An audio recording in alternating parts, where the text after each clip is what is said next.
After over 3 months of research and multiple sleepless nights analyzing the trailer video, I have finally crafted the ultimate theory about what is going to happen in episode 2 of the Amazing Digital Circus. And in this video, I'm going to explain every single leak we got and how they are all going to play a part into episode 2. So get ready because we're not skipping any piece of information. Let's start this off by telling you guys the confirmed release date I found for episode 2. On Glitch Productions community tab, they recently announced that episode 2 will be coming out quote-unquote around May, which is quite a bit longer than many of us wanted, but I'll get to that in a second. At the very end of the trailer, we can see text that says quote-unquote episodes will be released when they are ready. This infers that the creators are going to take as much time as they need to get these episodes out in as high quality as possible, which I gotta say is a smart move though, because I would much rather wait a couple of months and get to see something really good rather than getting something that's been rushed. But that's not all though, because in this trailer we got a lot of new information and Easter eggs about the show. So let's go to the beginning and cover every small little detail that you might have missed. The trailer starts with showing all of the images of Pomni's bedrooms that we got in teasers, with a slow version of the Amazing Digital Circus theme playing alongside it. That means that all of the teasers we've been getting have been leading up to this specific video. Shortly after, Caine wakes up Pomni and instantly breaks the fourth wall talking about news for the Amazing Digital Circus.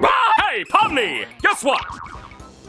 No. You're right! The pilot to the Amazing Digital Circus reached our goal of 1 view and will now be upgraded to episode 1 of the Amazing Digital Circus full series!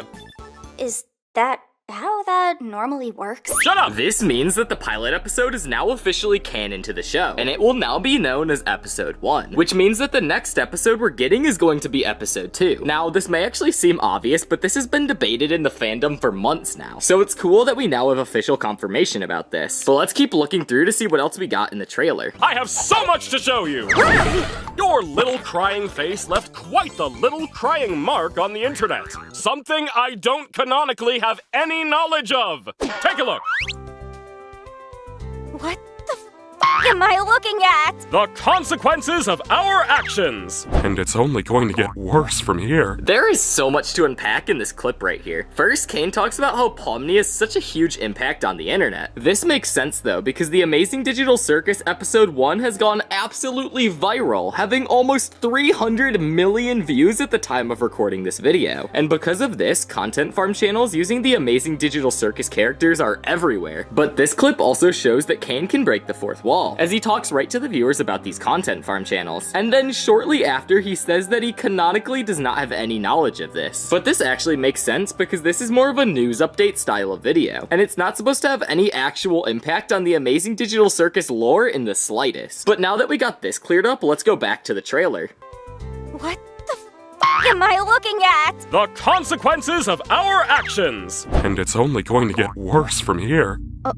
Oh. For those of you that don't know, Caine is referring to the hundreds of content farm channels that have popped up on YouTube since the inception of the Amazing Digital Circus. Some of these content farm channels include low-quality animation channels, channels like LinkyBox, who abuse these characters for views from a younger audience, and low-effort Amazing Digital Circus theory channels that use AI voices and clickbait fans on content that is just inherently misleading. And I promise you guys, if you want the most accurate and high-effort content about the Amazing Digital Circus, me and my friend Circus Master are here grinding for you guys every single day. But now, let's talk about all the leaks that we got in this trailer about episode 2. Starting with the Candy Canyon Kingdom, an area that reminds me of the candy cart game from Wreck-It Ralph. We also get to see a fast food location called Spudsy's, and some sort of haunted mansion, and a prototype of some sort of arena that Caine is trying to hide from us. Now, you may be thinking, this seems like a lot of locations for just the second episode. But what if I told you that all of these locations are actually located in the Candy Canyon Kingdom? Let me explain. If we take the plot of the first episode into account, we can assume that the characters of the cast will split up in this episode. Some of them will go to the main Candy Canyon area, some of them will go to the haunted mansion, and some of them will go to the fast food location called Spudsy's. But I don't think this would make a lot of sense if Caine split them up into completely different areas. So that's why I think that all of these areas are actually located in the Candy Canyon Kingdom. But let me know in the comments down below if you guys agree. It also seems like all the inhabitants are just made out of candy, like this candy monster, who at first I thought was a form of the Gloink Queen, but from a community post from Glitch Productions, it makes me think otherwise. They said, quote unquote, this is the fudge monster, and he is made out of fudge. But from the looks of it now, it actually seems like he's a nice dude. We also see the Candy Princess, who bears a striking resemblance to Princess Peach. And we also got 8 more characters, which I will touch on later in this video. So as I said, I think that all of these locations are located in the Candy Canyon Kingdom. But what about the secret arena that Caine is hiding from us? This leads us into the next leak we are shown, which is an unrendered scene from the trailer that looks like some sort of stadium or coliseum. Of course, we only get to see it for a couple seconds before Caine gets subconscious about his unfinished work and covers it up. I personally think that this could be used in a scene where the characters somehow fight one another for a minigame that Caine makes. But here's my theory. If you look at this image right here of the Candy Canyon Kingdom, the first thing you might notice is some sort of castle in the background. Now, at first glance, this actually looks pretty similar to the arena, but I don't think that's the case, because if that was so, it would have been revealed what the castle looked like, and he wouldn't have said it was unfinished, because as we can see from the outside of this picture right here, it most definitely is finished, so I think this is something completely different. The next leak, and probably the most well-known leak so far, is the inside of Pomni's bedroom. Pomni's room has been a topic of discussion in the Amazing Digital Circus fandom for quite a while now, due to it being teased multiple times over a span of months. You may remember that the Wacky Watch on Glitch Productions website shows Pomni sleeping in her bed, and since that has been shown, many people, including myself, theorize about what the inside of Pomni's room could look like, besides the small fraction of what was shown to us. Well, recently, over on Glitch Productions YouTube channel, they put up a community tab post with a picture of Pomni's door and a challenge saying, get this post to 100,000 likes and they will show what's inside the door. And of course, it goes without saying that everyone absolutely obliterated this goal incredibly quickly. It got the likes in less than 6 hours. Anyways, Glitch Productions kept their promise to the community and showed this picture of her room. And as suspected, it looked very good, painted in her color scheme and furnished generally looking quite cozy. It's interesting that Glitch showed us this though, especially this early since the episode is set to release in a few months. More on that later. And usually things are shown this far before release are more important details to keep the fans waiting and excited. So it's safe to say that Pomni's room could have quite a big role in the next few episodes, but we will just have to wait and see. But now for what most of you guys have probably been waiting for, we're gonna talk about the 8 new characters that we are getting. The first character we see is an old Western style crocodile or alligator, or maybe it's a dinosaur or a lizard? I'm not really sure. Anyways, he appears to be wearing a hat reminiscent of that worn by Indiana Jones. I don't get much of a shoot 'em up type vibe from him like, say, a cowboy. Obviously, this character's from the Candy Canyon Kingdom. I mean, look around, of course it's a desert type area. Anyways, it's all but confirmed that Caine is gonna take them on a new minigame outside of the circus. But from what I can tell you, it's not actually inside the circus. So I'm not quite sure how that works in the setting of the show. But perhaps I'll make a theory about that another time. Anyways, my personal theory is that this dinosaur, crocodile thing will be some sort of tour guide or ally of some sort to help the cast. Gooseworx also seems to really like this character, because shortly after the Wake Up Pomni It's Time to Go on an Adventure video drop, she posted a picture of this character on her Twitter saying, quote unquote, my boy, which shows that Gooseworx maybe has some sort of attachment to this character. The second character shown is some sort of purple or blue bubble man inside of the same fast food location that we see Jax in, which is called Spudsy's. Unlike our crocodile friend, he seems to be completely unfitting for his location. Maybe Spudsy's is located in the Candy Canyon, as well as this bubble man is perhaps made out of some sort of hard candy or lollipops or something. What they are doing in the fast food chain and why Jax is working there is currently up for debate. But I'm getting a troublemaker vibe from this character, so maybe Caine sends all of the troublemakers to work in this minimum wage job as a punishment, which actually would make a lot of sense, and Caine is actually pretty smart for doing this. The third quote-unquote character shown to us is a reel-to-reel with seemingly no face. If you didn't know, a reel-to-reel is basically an old way of playing videos or movies before digital format files were created, and things like cassettes and vinyls, a more physical way of storing music, were relevant. If you know what a vinyl is, a reel-to-reel is sort of the same but with pictures and video. Anyways, I'm not even entirely sure how this is considered a character, but maybe the 2 circles are the eyes and the big notch thing is its mouth. This seems to be in a darker lit room, maybe the same room where Kinger's attacking something with the butt end of a shotgun. But due to the simple design of the character, I like to think they're in some sort of haunted mansion or something, and maybe the old reel-to-reel will give them an overview of everything they will have to do. And when I think about it, Kinger would bring a shotgun to a haunted mansion, so that's the theory I'm gonna go with here. The fourth character we get to see appears to be one from the Candy Canyon Kingdom, and something about their design seems very familiar to me. The sharp teeth and eyes remind me quite a bit of the Gloink Queen, and I think this character will show up as a gag with the gloinks again, but this time with a candy spin on it. And this plays into the previous theory I have where the Candy Canyon Kingdom is another one of Kaine's minigames, where he's gonna make the characters of the Amazing Digital Circus do another task to keep them busy. And obviously, if this is some sort of gloink queen, they will be evil. But I personally think it'll just be something maybe as a recurring bit in the episode. But you can never be so sure because the Amazing Digital Circus is full of surprises. The fifth character we seen is a very cute looking ghost. And if you remember the theory about the Haunted Mansion from earlier in the video, I think that this ghost character will tie into that. I believe that the cast will be exploring through a haunted mansion and be looking for something or someone. Maybe since we see Kinger alone with his shotgun, Kinger will somehow get separated from the group, prompting everyone to go search for him. But Kinger is doing absolutely just fine with his trusty shotgun, kicking ass and taking names, which I personally am all here for. But a quick point I wanted to make is that at first, maybe I thought that this haunted mansion would be something brand new. The cutesy design given to this ghost rather than a more menacing one makes me think that maybe this will take place in the Candy Kingdom. But I also have trouble figuring out how a haunted mansion, a brand new area, and more will fit in less than half an hour. But of course, I'm always ready to be pleasantly surprised. The sixth character we get shown is a candy princess, which I would guess is the ruler of this Candy Kingdom. Something important to note is that they are literally Princess Peach. And I mean, their hair is seemingly made out of those disgusting peach candy slices. And their outfit looks incredibly similar to Princess Peach from Mario. If anything, I think at least one joke will be made about this. I can guarantee it. This is also even more likely because the creators of Glitch Productions also run a channel called SMG4, which makes a whole bunch of funny videos using the IP of Mario characters in their own to make funny situations. Anyways, I can guarantee that this queen will welcome the cast with kindness. Of course though, it's the Amazing Digital Circus, and I think somehow the gang will find a way to be on the queen's bad side. Hell, she might even send an army of Candyman after them, but that's just some small speculation though. The seventh character we are shown is some sort of light blue ghost in front of a brown curtain. They appear to be wearing clothes from the early 1900s, and appear, obviously, to be a ghost, which if you have been paying any attention, this seems to be a recurring theme among these characters. I also noticed that this character seems to have a lot of human attributes to her. My theory is that she was an explorer in this haunted mansion location, and then she got possessed and turned into a ghost. The further in that I go, the more I just start to think that all of these characters aren't from the same episode, just because of purely how many are being shown, and I think this is a crazy amount of locations to have in episode 2. So what I think is that there will be one episode about the Candy Canyon Kingdom, and then another about this haunted mansion or whatever it is. Or they're gonna do something like episode 1, where the cast is gonna split up, half is gonna go to the Candy Canyon Kingdom, and the other half is going to go to this haunted mansion. And obviously we already know Kinger is gonna go there because he has a shotgun, and I think that Jax will go to the Candy Canyon Kingdom because he seems to be in some sort of like minimum wage job location, and I just have a feeling that would be there. Or maybe it won't and I'm completely wrong. Who even knows at this point? The eighth and final character shown is a blue screaming wooden mannequin, and this character is in the Candy Canyon Kingdom. Now, if you've watched a few of my Amazing Digital Circus theories, you would know that it is widely speculated that these wooden mannequin puppets are placeholders for future circus members who find their way into the circus later on. We see proof of this when Pomni and Ragatha walk through the hallway to meet Kaufmo after he's been abstracted. If you look closely at the doors when we pass by, you will see many X's over the characters who have been abstracted, as well as the portrait of a wooden mannequin. And while at first people may think that the mannequin is part of the cast, if you look at the scene with Bubble and Caine eating at the restaurant, the rest of the Patreons at the establishment are the same wooden mannequins that we see. Well, we know about those wooden mannequins. There's really not much that we know about the blue ones. There's a chance that potentially this blue mannequin is a haunted ghost. This would make sense with the other couple of ghost characters that we've seen. But why would he be in the Candy Canyon Kingdom instead of the haunted mansion? There's just so much we're left in the dark about here. The final leak I wanted to touch on is when episode 2 of the Amazing Digital Circus will finally come out. Fans have been speculating for months when it would drop, and most of us were really far off. My original theory is that it would either come out late February or March of this year, but I was dead wrong. If you look at the community post that Glitch made very shortly after the trailer, you will see that they have already given us the release date. For now, we are looking at episode 2 around May, and this may be disappointing for some, but for me, a rushed product is far worse than one that takes time, but ends up being way better in the long run. Because at the end of the day, at least if the episode is good, our time would have been well spent waiting. But a lot of people are complaining about the release date being too far away, which is the worst part. But I think for the most part, people are excited about having episode 2 have time to fully cook and be ready with no major issues. But I have even more theories about these leaks. My My first theory is that Kinger isn't actually crazy. If we look at the scene where Kinger has a shotgun, there is something I noticed at first. See, if Kinger was crazy, he would be going wild and shooting the shotgun at anything that blinks. But if you look closely, you can actually see that he's using the weapon in quite a masterful and strategical way by smashing the person in front of him with it, rather than just blasting him into oblivion. There is more to this theory too. Maybe Kinger is erratic because of the loss of Queenie, rather than being about to abstract. There is so much more to Kinger that meets the eye, and I can't wait to find out his true story in the next episodes that come out. My next theory is that this trailer isn't just teasing one episode, or even two. This teaser is showing context for 3 different episodes. Let me explain why. One of the first things shown in the trailer is the Candy Canyon Kingdom. Everyone assumes that this whole episode will take place in the Candy Canyon Kingdom, which I believe is true. But something else that people believe is that all the content from the trailer is from the Candy Canyon Kingdom in episode 2. But after doing some research, I actually don't think this is the case. If you look closely, we are shown 3 different types of areas that I think will be divided into 3 episodes. First is the Candy Canyon Kingdom. We see everything from here like the new characters. I think that the Spudsy's location will also be in the Candy Canyon. The Bubble Man, the Fudge Monster, and the Crocodile Man of course will be there, as well as the Candy Queen. But I think that it'll be for episode 2. I think episode 3 will take place in a haunted mansion. As you probably know, we are shown many ghost characters, as well as many dark or dimly lit areas that would fit perfectly into a haunted mansion. I think it's also safe to say that Kinger with a shotgun could appear in this episode as well. Finally, I think episode 4 of this show will show this unrendered Coliseum that Caine shows us for a brief moment. I think this works both setting-wise and production-wise, because of course they wouldn't be working much on episode 4 just yet, because that episode will probably drop later this year or maybe even next year. But also, I don't think the Candy Canyon Kingdom or the Haunted Mansion I theorized about will have any room for a Coliseum in them, but maybe I'm wrong. For my next theory, I would like to talk about what I think will happen in episode 3, specifically in the Haunted Mansion. Out of the 8 characters we got revealed, 2 of them appear to be ghosts, and a few more seem to fit in with that crowd, specifically the reel-to-reel and Kinger with a shotgun. We knew before the trailer dropped that we would see Kinger with a shotgun in one context or another, but I can't deny that the Haunted Mansion was quite low on my list, so let's get into this. I think what will happen is that Caine will announce some kind of a trip to a haunted mansion. Either that will be the digital circus itself getting haunted, and everyone is afraid. Their task is explained by a reel-to-reel, which plays an old-timey video showing them what they have to do. But after the video, they realize that Kinger is somehow missing, so their new task is to find Kinger. But while they anxiously look for Kinger, he is doing just fine on the other side with his shotgun. The circus members continue to find victims of Kinger's thrashing. The characters think they have just found a ghost, when in reality, it's really just Kinger who jump scares them in a comedic scene. Then, they will all finally finish their tasks together before finally escaping this haunted mansion they are all trapped in. It's also been confirmed by Gooseworx that every character will have their own episode centered around them, and we know that episode 1 was centered around Pomni. If episode 2 is going to be in the Candy Canyon, then I think episode 2 will be centered around Jax. Episode 3 would obviously be centered around Kinger, and then it's kind of unclear who episode 4 would be centered around. My next theory is when the rest of the episodes will actually come out. We already know that the second episode of The Amazing Digital Circus will come out in May, so when will the next ones come out? Well, I believe that this trailer features multiple different episodes, as I've already stated earlier in the video, so it's safe to assume that they're working on multiple at a time. I think that this means when episode 2 comes out, it'll open the floodgates for the rest of the episodes to drop too. In the release date announcement, Glitch said that they will be dropping episodes this year and next year, so 2024 to 2025. So I think that episode 3 will drop sometime shortly after the summer, and episode 4 will drop in the winter. The rest of the episodes coming out throughout 2025, which seems like a while, but once it's over, it'll be worth the wait. The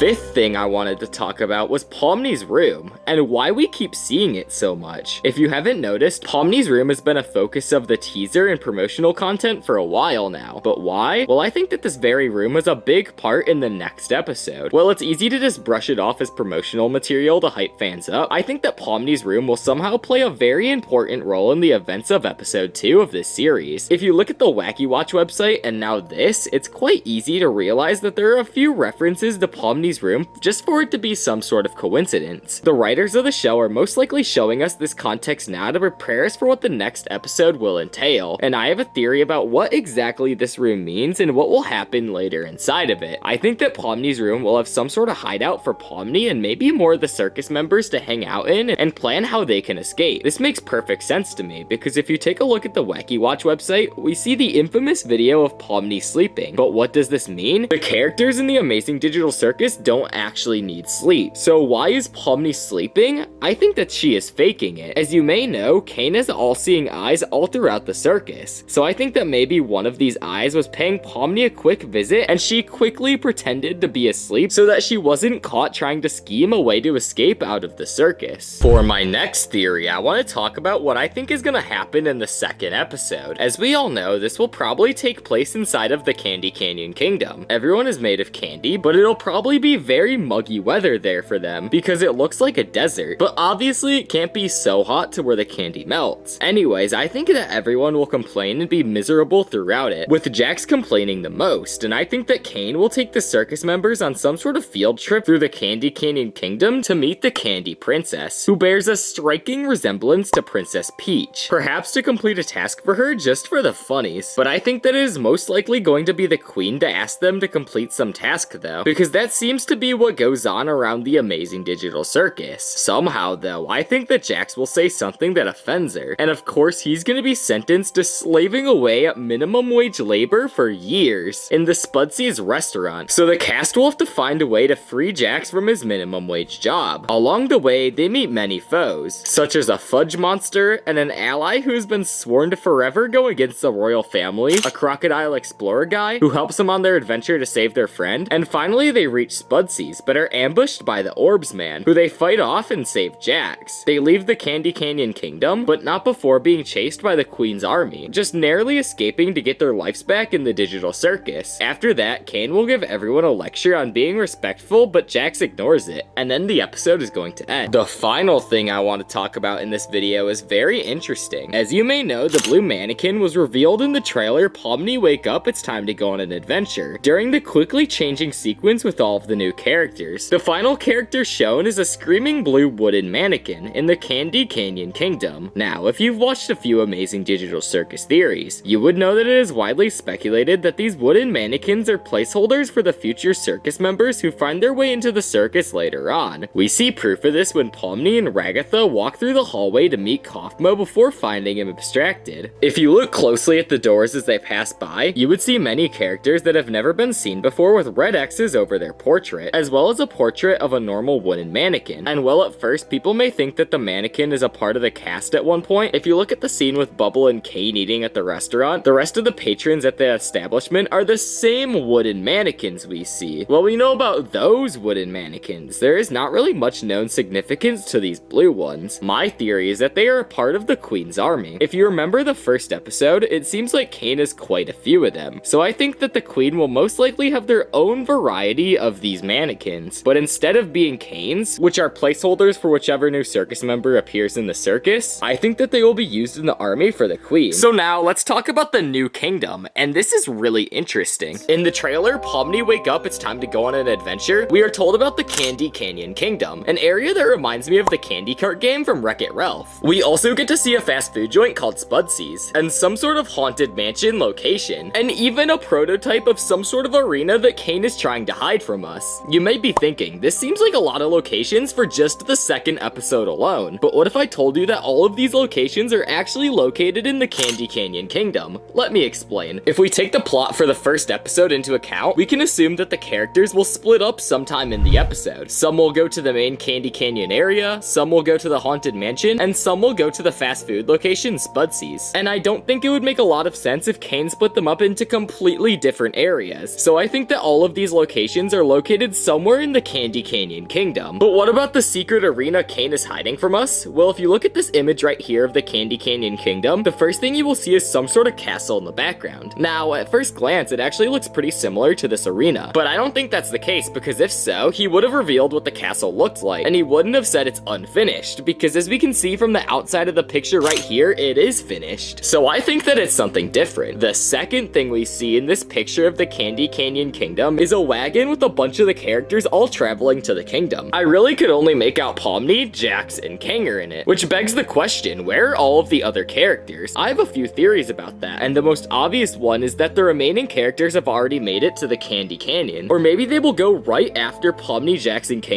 get there. On the other hand, there's quite a lot of room in the carriage, so if all the other characters would fit in there quite well, my other theory is that Jax, Pomni, and King will be gone for most of the second episode, since Gooseworx said that each character will have their own separate episode dedicated to them. It's likely that the second episode will focus on Jax and King. Pomni will be in every episode because she is the promotional face of the digital circus, and from a plot perspective, Pomni will be sent on all the missions to give her a sense of what the digital circus is all about. I also have a theory that Pomni, Kinger, and Jax have all been sent on a special mission to the Candy Canyon, but if those characters can't do the mission by themselves, they'll have Gangle, Ragatha, and Zubal added in to help them out. Anyways, I think that all of the characters we know and love from the pilot episode will appear in episode 2, because everyone loves their own specific character, and the developers realize that too, so if you think that your favorite character won't be shown in the new episode, you're probably wrong. At first, I was really curious as to why the characters would go to the Candy Canyon instead of spending the entire second episode in the circus itself, and I think that with each new episode, the developers will show us more and more new locations, judging by the excerpts from the trailer in the first episode itself. On the other hand, it kinda makes sense though, because the series is called The Amazing Digital Circus, and not just The Amazing Digital Tent, and it was necessary to show off the show in its fullest form. The developers even presented us with the concept of this tent, and we realized that there is still a lot of things not revealed to us inside the main tent, like Ragatha's bedroom, Zubal's bedroom, Gangle's bedroom, and so much more. I wonder when we're gonna have the rest of the tent revealed to us. Now, let's talk about the next location, the Haunted Mansion, and if we look at this clip where Kinger has a shotgun, at first glance there's nothing unusual in this clip, besides Kinger having a frickin' shotgun. But if we try to zoom in and lighten the picture a bit, we can see the outline of a character sitting in the corner, and I think that it's Pomni, because we see her outline as well as her hair. But what could this mean though? Well, I mean, I don't see a reason why Kinger would want to beat up Pomni like this, so my theory is that there is ghosts in this location that can take shape of other familiar characters that we know in the circus. So I think that this is some sort of evil ghost version of Pomni that Kinger is beating up. I also think that this location might be related to these 3 new characters, because they all are in dark and creepy locations that look like a haunted mansion, and I'm assuming that it's some sort of haunted old mansion that these characters and the ghosts are in. Honestly, I can't even take a guess as to how this dark location will be in the sweet, colorful Candy Canyon Kingdom. However, what really creeps me out about this fact is that Kinger hits this evil version of Pomni, and even more so with a shotgun. It's still not clear what he is doing it for, nor how he got that shotgun in the first place. I have a feeling that Kinger does this not out of his own free will, but I think that someone forced him to be in this haunted mansion. However, there is a theory that Kinger has schizophrenia in real life, and that's why he's so restless in the digital circus. According to this scene, if he did actually beat up Pomni and it wasn't some sort of evil ghost version of her, this might have been his illness taking over and mistaking Pomni for an enemy. It's worth realizing that this location is low lit and realistically could have been anyone else. It might not have even been Pomni, but what do you think? Tell me about your opinion in the comments below. Now, let's talk about the next new location called Spudsy's. There's not too much that we know about this location besides Jax being forced to work there at a minimum wage job by Caine. We know that there is also a blue hard candy guy that will play some sort of role in this new location that Jax will be in. Who knows, maybe they will team up and get in trouble together. Although I have another theory that in the second episode, these characters will be reminded of their real life jobs. And Jax will be an example of this, because I can say that Jax hates people in the Amazing Digital Circus, and having this minimum wage job might fix his character, because at this job he's gonna have to do a lot of socializing with people, and customer service is actually the worst. But how will he socialize with people if the Amazing Digital Circus doesn't have humans? Well, I think this is where the blue mannequin comes into play, because as we know, Caine puts his wooden mannequin NPCs all over the circus to interact with people, and I think that the colors of these mannequins will be color specific to the kingdom that they are in, and it happens that in the Candy Canyon Kingdom, all of the mannequins will be blue, just like how in the normal tent, they are a normal default wood color. Now, it's been confirmed that we are obviously getting a lot of new characters too, but I made a whole other video covering all of the 8 new characters we are getting, so if you want to check it out, watch this video, but obviously finish this one first. Now finally, I would like to speculate or theorize what this next episode could contain, and we are going to finally solve what this new location is that Caine is hiding from us. So here's my fan-made version of episode 2 of The Amazing Digital Circus. We start off with Pomni in her bed, and she is scared and upset about what's going on in the Amazing Digital Circus. Caine goes around telling the cast that it's time to rise and shine and get ready for a new day and a new adventure. Caine gathers the whole crew and tells them that since they all want to leave the digital circus so much, he will finally give them what they want. Everyone is excited and waits in anticipation, just for Caine to announce that he is gonna take them somewhere else new in the Candy Canyon Kingdom. Everyone is upset but reluctantly go with Caine to this area, presumably on the wagon. He introduces them to the Candy Princess and it all seems well, but shortly after, Jax says something that makes the princess upset. Then Caine gets upset and sentences Jax to a lifetime of minimum wage labor working at Spudsy's, and it's up to the rest of the cast to save him from his underpaid prison, such as the Candy Gloink Queen and an ally that has been sworn to forever go against the royal family, the Crocodile Explorer guy who helps them on their adventure to save their friend, and finally they reach the Spudsy's location, but they are ambushed by the Bubble Man, who they fight off to save Jax. They leave the Candy Kingdom, but not before getting chased by the Queen's army, just narrowly escaping back to the tent of the Digital Circus. Meanwhile, Kanger, Zubal, and Gangle this entire time will be exploring a haunted mansion on some sort of side quest that they take, and somehow this is gonna lead to a brawl to the death in this new arena that Caine introduced. And I think this might be part of the reason that Kanger has a shotgun, but there are a lot bigger problems to solve in the Amazing Digital Circus, and one of the biggest problems is the community. If you haven't been living under a rock, you would know that the Amazing Digital Circus has a huge problem with rip-off content, bootlegs, and many other shady things. Ever since the show's inception, people have been looking to capitalize off its success, sometimes even illegally. A few days ago, though, this was addressed by the show's creators themselves. In the new trailer dropped by Glitch Productions, many things were shown to us, such as new locations, characters, and plot details from the next episode as well. Another thing we were shown is some brand new merch that they are dropping for the show. Some of this stuff looks pretty cool too, but what I want to talk about is this clip right here. This clip shows Pomni and Caine looking at the mark that Pomni has made on the internet by simply existing. Your little crying face left quite the little crying mark on the internet.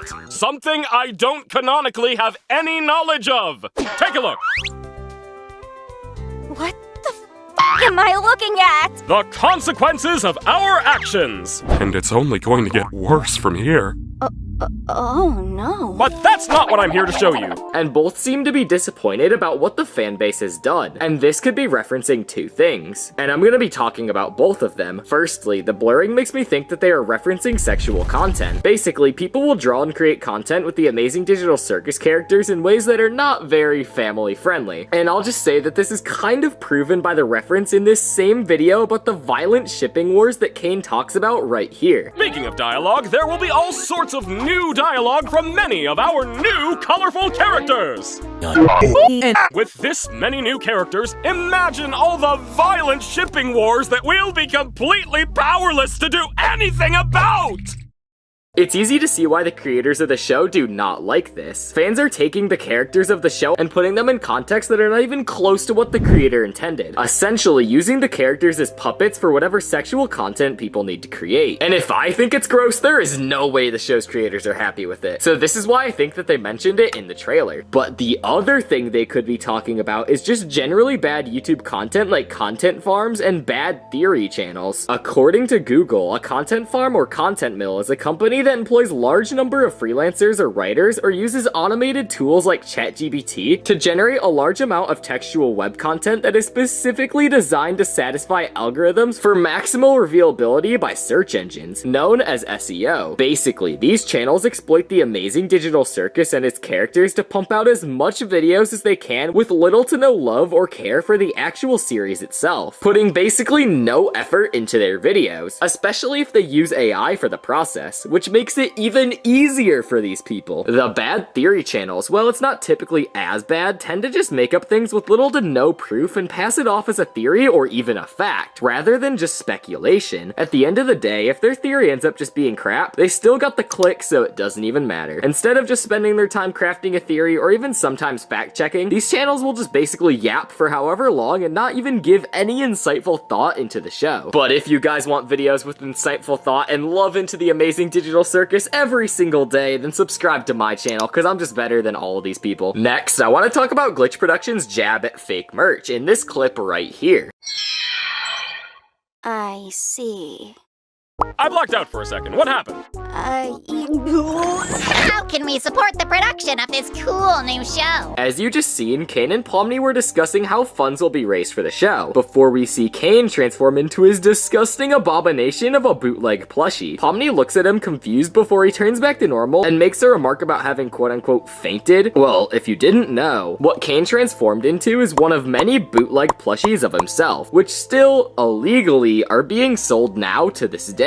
Well, some people may think it's alright because at the time there weren't any official plushies of Kane available yet. It's still pretty illegal because they are profiting off someone else's creation without their permission, and it's also pretty easy to tell that it's a low quality product. And with the website this plush is being sold from called digitalcircusplush.com, some people may think that it's actually an official product. And once they realize the complete lackluster quality, they probably won't buy any other official Digital Circus merch ever again, because some people do not do a lot of checking before they buy something to see if it's official or genuine. Either way, I think it's pretty hilarious that Glitch is throwing jabs at these channels. While some might think that this is the first official reference to these bootlegs and bad content, there's actually a lot more that we can look at on Gooseworx' Tumblr page. Gooseworx, since the beginning, has always disliked content farms and all of the other slop that people make with the Digital Circus IP and characters. I mean, take one search on YouTube and you'll pretty much see everything. It's awful. So there's no surprise that even the show's creators is making fun of these awful things. When Gooseworx was asked about the sexuality of the characters from the show, Gooseworx responded with this gif of some triangle man falling down the stairs. Honestly, this is exactly how a lot of people feel. What's the need to know who the characters are attracted to? Just enjoy the show like everyone else. Next, when asked about what their origin story is, Gooseworx responded with quote-unquote Lankybox. If you don't know who Lankybox is, that's honestly a good thing because their content is just brain rot. Basically, they're a kids channel with obnoxiously bright and loud videos, perfectly stimulating for small children, and they milk whatever's popular at the moment, as well as uploading almost 5 times a day. How is that even possible? This post I'm about to talk about perfectly sums up my opinion on this. Quote unquote, I've seen people blame me for the content farm videos and saying I could have stopped them, as if I am not feeling the most pain and disgraced by their existence. I've talked to Glitch about it when they first started showing up, plus several other times when people kept asking me to do something about them, but nothing will ever be enough to stop them. I can be your scapegoat if you want, but that's not gonna change anything. When all is said and done, I hope at the very least, Digital Circus can be somewhat of an enjoyable show in a vacuum. My job is to write and direct a show, so that's what I'm gonna be focusing my efforts on. So I don't know whether or not it'll succeed, but I'm gonna try. And honestly, I agree, these content farms are just cringe, but there's nothing we can actually do about them. Well, in a perfect world, they wouldn't exist. We don't live in a perfect world, so the only thing we can do is ignore them and enjoy the amazing Digital Circus in its vacuum, and just forget about everything else. Finally, I would like to talk about why these bootlegs and content farms even exist in the first place. With a fan base of small children comes one thing: people looking to capitalize off the success of the show. Whether it be fake merch, content farms, or downright disgusting and perverted content with clickbait thumbnails. People will do anything it takes to get kids hooked on their content, so that they will fall victim to doom scrolling through one's channel, earning them a lot of ad revenue. One common thing is thumbnails sexualizing the characters, showing images of characters in sexually explicit clothing and poses. This may be bad on its own, but once you consider that the videos are marketed towards children, it makes me sick to my stomach thinking about it in the first place. Children are impressionable, and exposing them to this Elsagate-style content cannot be good for them in the long run. But these channels don't care because of the massive amounts of money they rake in. Secondly, the fake merch. This is what happens when someone makes unofficial merch with characters or designs from the show without permission from the creators and sell it to make a profit, and essentially are just stealing money from the show's creators. Not only is this kind of illegal, but the goods sold are usually very overpriced, as well as being very lacking in the quality department. So, not only are they stealing art, designs, and ideas from the creators of the amazing Digital Circus, but they are also making a full profit from them. But they are also making a full profit from the sale of fake merch, such as unofficial plushies, t-shirts, and much more. Finally, we have the content farms. One search of the amazing Digital Circus on YouTube, and you will see pretty much everything you need to know. People milking the amazing Digital Circus cow dry by constantly making uninspired, lazy videos with no real thought or intent behind it, showing lack of care not only for the show, but their own YouTube channel. The channel Lankybox is one of the worst perpetrators of this. Their bright and colorful thumbnails with exciting visuals promise a stimulating experience, which young kids are drawn to almost immediately. This is made worse by uploads of some of the worst franchise milking I have ever seen. Also, I have realized that they post over 5 times a day. How is this even possible? It's beyond me. And I genuinely pray for any kid whose attention span is going to get destroyed by these YouTubers. Gooseworx even said when asked about what their villain origin story is, they said that it was LankyBox. And they are obviously a problem. It's sad to see content creation become more about money than passion lately. Though I can't disrespect this hustle because these YouTubers do make a lot of money, which is exactly why they continue to make this content in the first place. This is who plays every character in the Amazing Digital Circus. Welcome to Meet the Cast. First, I want to talk about the show's main star, Lizzie Freeman, the voice actor for the main character Pomni. Lizzie Freeman was born on November 2nd, 1992, making her 32 years old. She was born in Oklahoma City in the United States. During her middle school years, Lizzie Freeman would do various plays for her school. This is what sparked her love for voice acting. She seemingly had a lot of fun doing these plays, but later in high school, she decided that she was more interested in the field of voice acting. In her senior year of high school, she began doing voice acting for little indie projects, as well as doing voice impressions. Little did she know this would set her up for great success later in life. She would later transfer to Los Angeles, and there, she would voice act in her first major role, 2018 PC Ringmaster for the Super Nintendo Entertainment System game Secret of Mana. From there, her career would only go up, and when up it did, as some of the most popular works she voice acted in were Genshin Impact, Pokemon, Hushin Show, and Sword Art Online. Next, I would like to talk about everyone's favorite character Jax, and their voice actor Michael Kolvek. They do voice acting for games and animation specifically according to their Twitter. They are known for their remarkable voice flexibility, which isn't a very big secret considering how perfectly he can make his voice fit the character Jax. Not as much is known about his upbringing as Lizzie Freeman, but according to his IMDb page, their earliest voice acting work was in the game Smite. Something interesting about Michael Kolvek is that he has asked people not to use his voice or likeness in AI memes, such as Jax singing a popular song using AI. This is because many creatives collectively fear about losing their jobs because of AI perfectly replicating their voices for free instead of them doing the work themselves. It's good that Michael Kolvek is taking a firm stance about AI art and voice replication and standing up for what he believes in. Some other popular works that Michael Kolvek voiced in are Hazman Hotel, Angel Dust, the video game World War Z as Crutter, and in Poppy Playtime as the scientist voice. He also seemingly has a past with Glitch Productions as he has done work on Murder Drones before acting as the character Brayden. Next, we have Sean Shiplock, the voice actor for everyone's favorite crazy chess piece, Kinger. While he is known for doing English voice dubbing for Japanese games and shows, obviously his work in the Amazing Digital Circus would be an outlier project considering that the show is produced in America and dubbed into other languages. Sean Shiplock was born in Kalamazoo, Michigan on June 21st in 1990, making him 33 years old. He went to college in Michigan known as the Western Michigan University. In the same state he was born and grew up in, he has also been doing voice acting since 2012, meaning that he began his career when he was just 21 years old. He also got married to AJ Tushman in 2017. He has done voice acting in many popular works, which is shown on his website SeanShiplock.com, though the site surprisingly hasn't been updated since 2017. There's some interesting stuff on there though, like character demos featuring voice acting he did in the year 2017 if you'd like to go check it out, though you won't find anything about the Amazing Digital Circus on this website.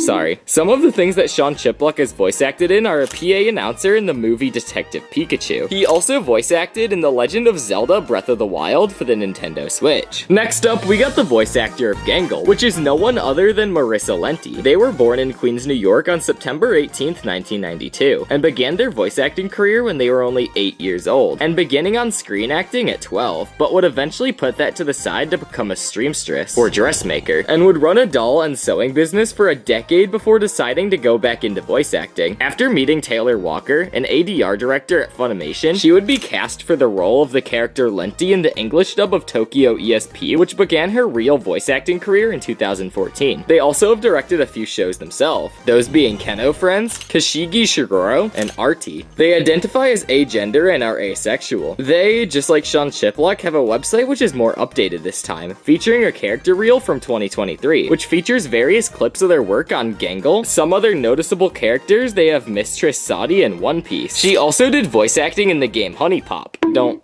Don't look that up. Next up, we got Zubal, and Zubal is an abstract character based off Zolo blocks. She is voice acted by Ashley Nichols and was born on March 11th of 1993, and currently lives in Seattle, Washington, the most irrelevant state on Earth. They are commonly seen doing animation and voice acting work. They even have their own mascot featuring a gray bunny and a blue hoodie. Once we go on their website, ashleynicoleart.com, we can learn a bit more about what they do. According to the site's homepage, they do 2D art cleanup, which is basically making 2D art less messy and fitting together better, sort of like mixing up a song, but for art. They also obviously do voice acting, but it seems like unlike the rest of the cast, their main forte is art, rather than voice acting. On their site, you can find a reel of various images and animations they've worked on. On IMDb, they are credited as being in the animation department, an actress, writer, and director in the visual department and visual effects. Their first known work is The Dover Boys Reanimated in 2018. Some other works they've appeared in are Has-Been Hotel as the cleanup lead, and 3 episodes of Animaniacs also as a cleanup artist. Next is the doll of the group, Ragatha. She is voiced by Amanda Hufford, and I cannot find her exact birthday anywhere, but she is born in Houston, Texas, and they identify as non-binary. They do voice acting for animations, video games, and commercials according to their IMDb page. They also have done some redirecting work due to their love of bringing ideas and dreams for a project to life, which both directors and voice actors are very vital to. They have been doing voice acting work for almost 11 years now, with their very first voice acting project being for the game Warframe. IMDb credits them as being a voice actor, director, and cast director. The person who finds the cast for a show, movie, game, etc., which is why they perfectly match the role. Amanda Hufford's noticeable voice acting works include Genshin Impact as Hyena, the video game Smite as Spectral Shifter Morgan, and the game Flapatron as Angry Cabbie, Girl Supporter, Goddess GGG, and a news reporter. Finally, we have the ringmaster of the entire circus, Caine, and Caine is voiced by Alex Rochon. He was born on July 30th of 1993 in Ontario, Canada, and he is 30 years old. Alex Rochon actually doesn't have a large history of voice acting as well as the rest of the cast. He has only been credited to a podcast, 2 short films, and editing a movie called Wild Smoke, which I really couldn't find much about besides the IMDb page, and voice acting for 2 series, one being The Amazing Digital Circus. This lines up with exactly how he was cast in The Amazing Digital Circus in the first place. He voice acted Shampton in a video on his YouTube channel, and because Gooseworx loved his performance, she hired him. And if you've played Deltarune Chapter 2 and watched The Amazing Digital Circus, you would know that Caine and Shampton are so similar to each other. It's quite comedic that this is how Alex Rochon was cast, for arguably one of the biggest characters. Some other works that Alex Rochon voiced on were Fazbear and Friends as Funtime Foxy, and calls everyone from a Glitch Productions short as his Digital Circus character Caine. There's also a little bit of an honorable mention for the character Bubble, and Bubble is played by Gooseworx herself. Just thought I'd throw that one in there. Jax is going to be the next character to abstract in the Amazing Digital Circus. Or will he?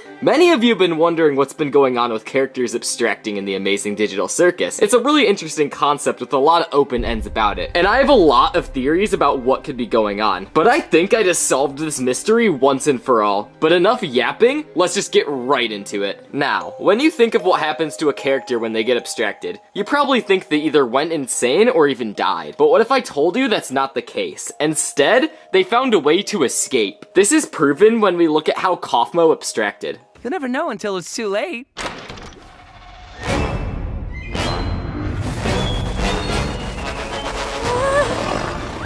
I've been looking for this. Thanks for keeping an eye on it, Coffee. I'm gonna head out. See ya. But if we want to learn who's going to abstract next, we need to talk about Kaufmo the Clown, because he is very important for understanding the concept of abstracting, because he is the only character we've seen that's abstracted on the show so far. Kaufmo was a clown, always trying to cheer people up in the digital circus, but things didn't go well for him. The other characters didn't find his jokes funny. That really bummed Kaufmo out. As time went by, Kaufmo started acting more and more unusual. He kept yapping about a way to find an exit out of the circus, which in turn made everyone else treat him worse. And you know what happened next? Well, I think we know what happened. Oh, Kaufmo, listen! I know we didn't always get along, like when you called me out for fake laughing at your jokes. I swear I really did think they were funny. I was just having a bit of a bad day! It's also been confirmed by the creators of the show in an interview that they had too many characters in the show and one of them needed to go so they could add Pomni in the circus. And there have been many incidents like Kaufmo's that have happened in the past. And these previous incidents of people who have abstracted can help us find out which character will be abstracted next. As we can see in the doors of the room, if you look really closely, you can see 6 people who have been crossed out. And I think that the X's over these unfamiliar characters we haven't seen before indicate that they've already been abstracted and have somehow left the circus. So let's investigate. There seems to be a dog, which we don't have much information on, a sock puppet, which we also don't have a lot of information on, a blurry image of another jester archetype, kinda like Pomni, some sort of pink monster, and a bird. But most importantly, there's a black chess piece, and this one is interesting. Her name is theorized to be Queenie, but other than that, the creators gave us no more information about her. But wait a second, isn't there already a chess piece in the Amazing Digital Circus? That's right, this brings us to our first character on the chopping block of being abstracted, Kinger. He seems to be completely broken, potentially by the loss of his wife, and that can be a big stress factor for him. For instance, his constant panicking or tendencies to be afraid in calm situations, he can be talking about something and then completely forget what it was, or just completely zone out and not notice the people around him. He is definitely the most unstable character. But now the question is, will Kinger extract next? No. If he thinks about leaving, he'll probably forget a few seconds later. My impenetrable fortress! You want to come with us to check on Kaufmo? No, not really. I think Kaufmo's gone insane. Last time I spoke with him, he was rambling endlessly about some exit. Kinda like you, Pomni. But if Kinger's not gonna abstract next, who will? Well, now we gotta talk about Jax. Jax is the seemingly cool guy, but he might not be what he appears to be on surface level. He is theorized to be an insecure, damaged kid, using his jokes and mocking behavior as a defense mechanism. And I think that Jax is mentally crazy / crazier than Kaufmo. He's just better at hiding it. He will probably survive until some of the later episodes, or maybe even escape if he can do it right, because he knows how to handle these tough situations. But at the same time, Jax is a very big wild card, because on face value, he seems the most stable of the bunch, but I think he's definitely hiding something that we are not yet aware of, which could be a reason that he's always smiling. Like, seriously, why is he always smiling? I refuse to believe this is just a design choice. There is definitely something behind this. Ladies first. No, wait, why would I say that?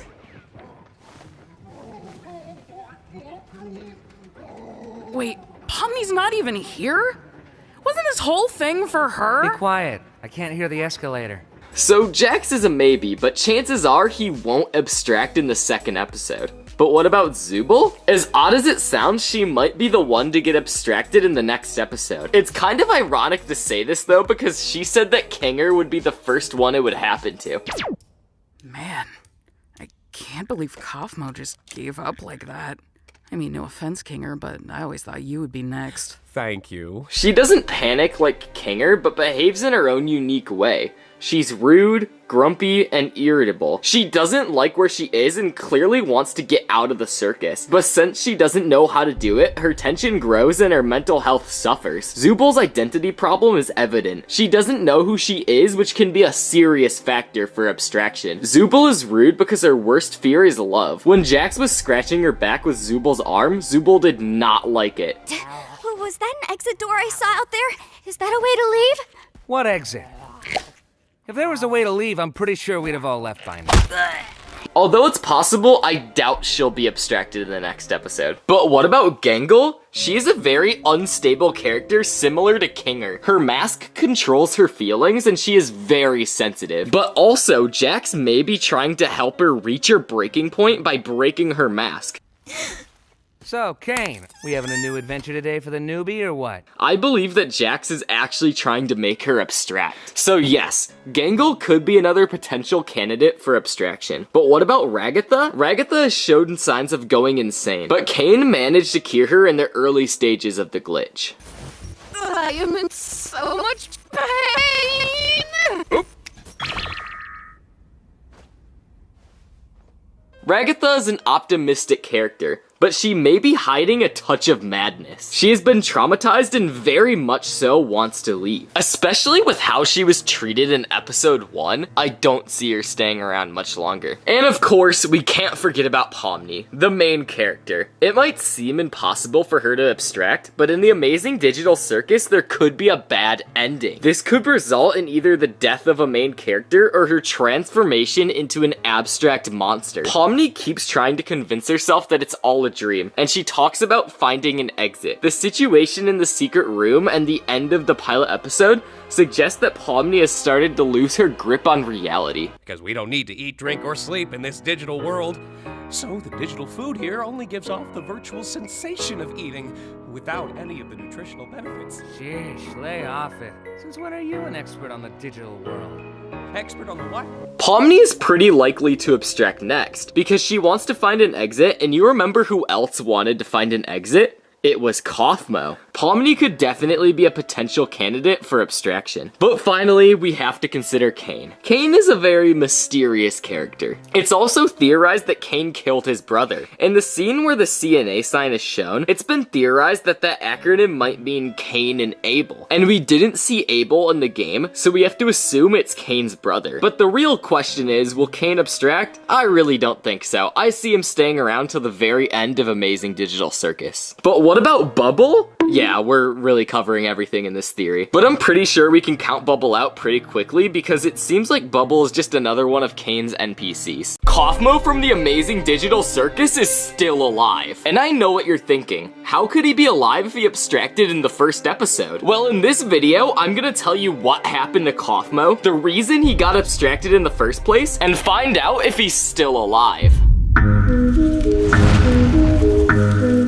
If we want to find out if Kaufmo is still alive, first we need to look into what happened to Kaufmo in the first place. Well, you may think the answer is obvious. What happened to him is a lot more complex than you would think. Kaufmo was a full-fledged member of the circus like everyone else. And if you listen to the intro of the episode where all the characters were introduced, originally all the characters' names were sung as they were supposed to be, including the part about Kaufmo. But as soon as his name was said, where is he? Instead of a real character, we just saw a cardboard cutout of the clown, which implies that Kaufmo was not showing up that day. Conveniently the day Pomni joined the circus, which I have a theory that Pomni is Kaufmo's replacement. It makes perfect sense because Kaufmo was a clown and Pomni is a jester, which are two very different things. And the creator mentioned that there were too many characters in the circus and they needed to get rid of one character to add in Pomni. But that's a whole nother theory for another day. If we want to find out if Kaufmo is still alive, we need to find out how long Kaufmo's been a resident of the circus. Well, it's not known for sure. Many people and myself believe that Kaufmo has been in the circus for only a relatively short time. This is proven by the clip where Kanger says Kaufmo has been acting more and more out of character lately. My impenetrable fortress! You want to come with us to check on Kaufmo? No, not really. I think Kaufmo's gone insane. Last time I spoke with him, he was rambling endlessly about some exit. Kinda like you, Pomni. This proves that Kaufmo's been acting out of character for a while, and he didn't just start acting like this overnight. This may sound strange, but Kaufmo is a clown, and a clown is the backbone of a circus. I mean, really, can you think of a circus that doesn't have a clown in it? My point is that Kaufmo was the star of the Amazing Digital Circus before he disappeared. But what does this mean? Maybe every clown archetype that joins the circus automatically just knows a little bit more than the other characters. This is very easy to prove just by looking at the reactions of all the other characters when they talk about the exit. I'm more than sure if Kaufmo was with the crew in the first episode, he would have sided with Pomni immediately. And as we know, many characters have abstracted before Kaufmo. Kaufmo was a good-natured and funny guy who understood the horrors of what were going on in the circus more than anyone else. But even with knowing this, he still remained really cheerful and upbeat, holding the circus together. As Ragatha told us, our clown was always trying to make a joke or cheer everyone up in some sort of way, but not everyone appreciated it. Before the abstracted Kaufmo attacked Ragatha, she confessed to him and apologized for not appreciating all that Kaufmo has done for them. Wait, maybe there's still time to fix him if we get Caine. Whoa, Kaufmo, listen. I know we didn't always get along, like when you called me out for fake laughing at your jokes. I swear I really did think they were funny. I was just having a bit of a bad day. But if we want to find more about what happened to Kaufmo, first we need to find out why Kaufmo abstracted. With all of our current information, it seems like all the characters who started going crazy ended up abstracting. Even Zubal ended up admitting that it was very strange that Kaufmo abstracted because she thought that Kaine would be next. Which is not too crazy to assume because it seems like Kaine has serious problems. He is very anxious, screams all the time, and behaves very strangely, and yet he is the longest lived inhabitant of the amazing digital circus. But it was Kaufmo who abstracted? We all remember Kaine saying that Kaufmo was always trying to talk about getting out. The obsession became Kaufmo's main problem, which led to his disappearance. In this case, one could easily argue that it's not the characters who suffer from mental disorders who disappear, but those who have gone insane with thoughts of leaving the circus, which would be Kaufmo. But I have undeniable proof about this that will tell us what ultimately happened to Kaufmo, which brings me to my next point. We've already seen that Kaufmo started out as a funny character, but nobody found his jokes funny. Maybe besides Ragatha, but even that is questionable. And I'm sure that this did not make staying in the digital hellscape easy for him. Gradually, he went from being a happy, cheerful guy to being a depressed man with obsessive thoughts that dictated the rules of his life. It's not exactly known what kind of relationship our clown had with the other characters of the circus, but we can safely say that at least Ragatha always laughed at his jokes. And Jax did not care about Kaufmo or anyone else for that matter. In fact, it's likely that Jax actually played some sort of role in tipping Kaufmo over the edge, because it's known that Jax likes to mess with other members of the circus as shown in this clip right here. They broke my comedy mask.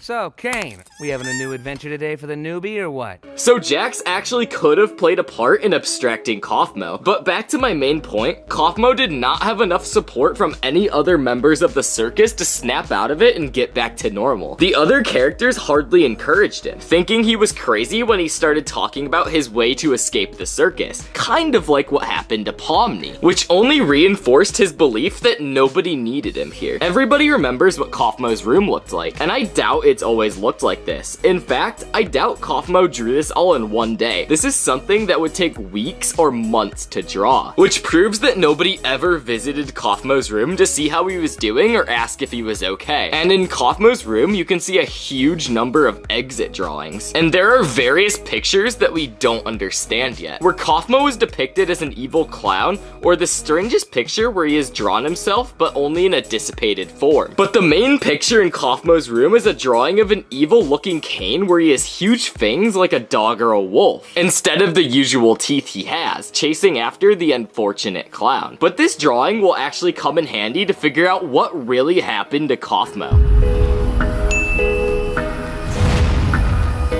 Now that you have all the information you could possibly need about Kaufmo, we're going to find out what actually happened to him. As you know, Kaufmo started going crazy by looking for a way out of the circus. He realized that he had to get out of here because everything he has seen so far was a lie. We all noticed the strange drawing where evil Caine is chasing Kaufmo, where it looks like he's trying to eat or destroy him. But why is that? If you think about it, Caine actually becomes very strange and evil at the mention of an exit. Because we know he's AI, it's likely that he was programmed to do this. But what does any of this have to do with what happened to Kaufmo? Well, I just found a scene that perfectly illustrates what happened to him.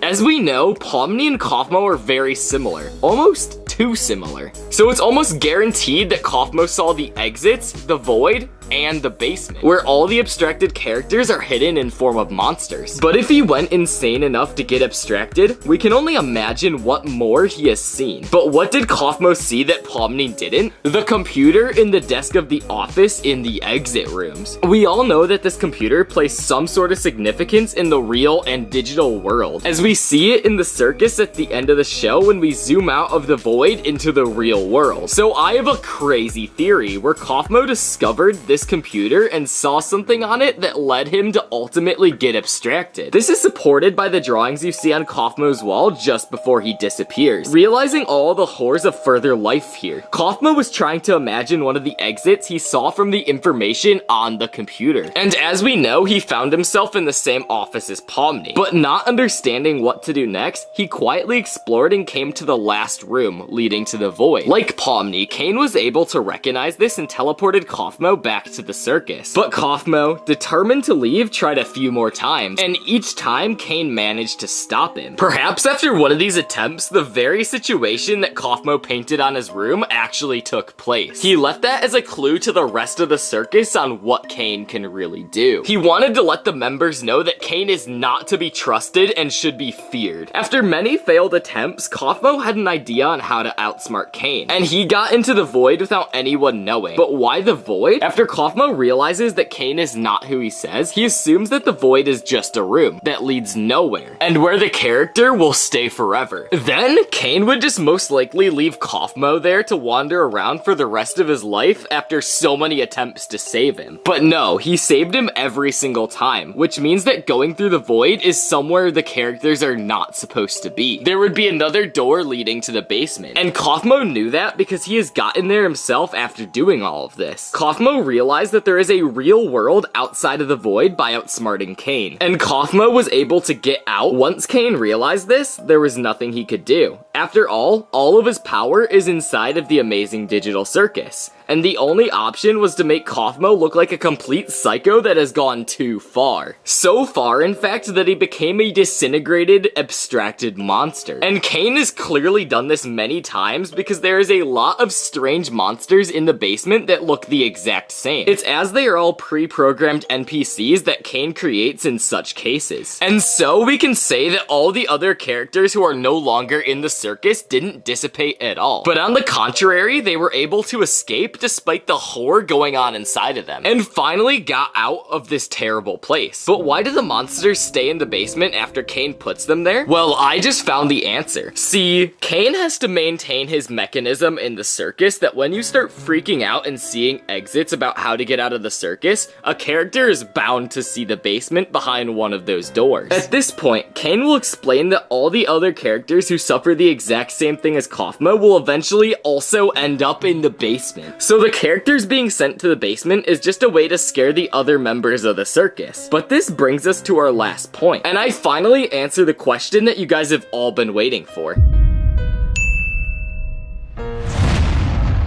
Yes, Kaufmo is still alive. In fact, he is in a lot better of a state than anyone else who has escaped the circus. For what we know now, he is a free man in the real world, not having to endure this digital hell anymore. The most important thing in his life will be to understand the principle of how humans got there. After all, it has been long known that Caine and Bubble are artificial intelligence, and all the other characters are human. Maybe it'll take weeks, months, or even years, but given Kaufmo's tenacity and what the circus has done to him, it seems to me that Kaufmo will be able to understand the process that's going on and stop it. So those were all of my predictions about what is gonna happen in episode 2. Let me know in the comments down below what you think I got right and what you think I got wrong. Also, be sure to like this video so I can make long theory videos like this more often.